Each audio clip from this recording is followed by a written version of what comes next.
Good day everyone, my name is Lilibet Velasco. So ngayon ay gagawa tayo ng bagong trend sa ChatGPT na yun ay nagge-generate niya yung isang picture into Ghibli art. So ang una ay mag-upload or mag-paste lang tayo ng picture na i-convert natin na gagamitin natin. So ang napili natin na i-generate ay ang aso, isang asa. Then, itatype natin ang generate it into Ghibli art.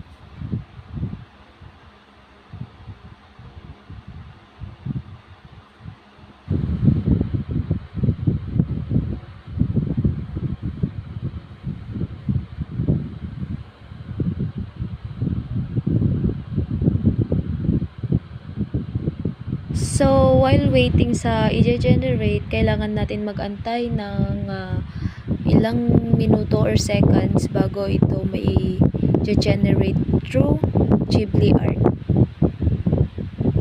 So, yung nasa picture na dyan is isang aso na i-generate sa Ghibli art through ChatGPT.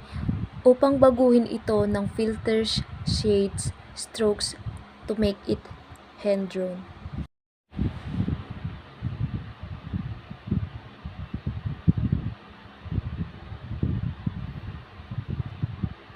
So, as you can see naman guys, gaya nga ng sinabi ko is kailangan natin mag-antay ng ilang seconds or minuto bago ito ma-generate. So, kailangan lang natin na antayin bago ito ma-generate into Ghibli art.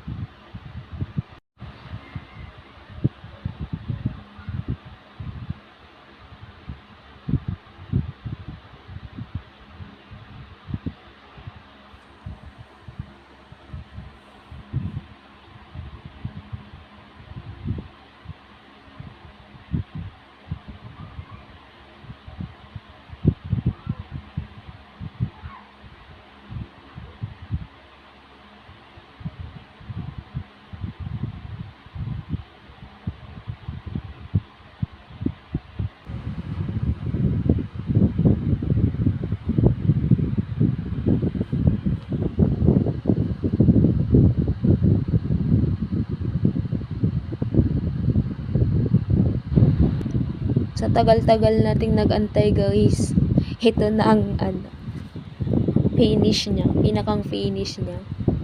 So makikita nyo naman yung pagka-generate niya through Ghibli art. Thanks for watching.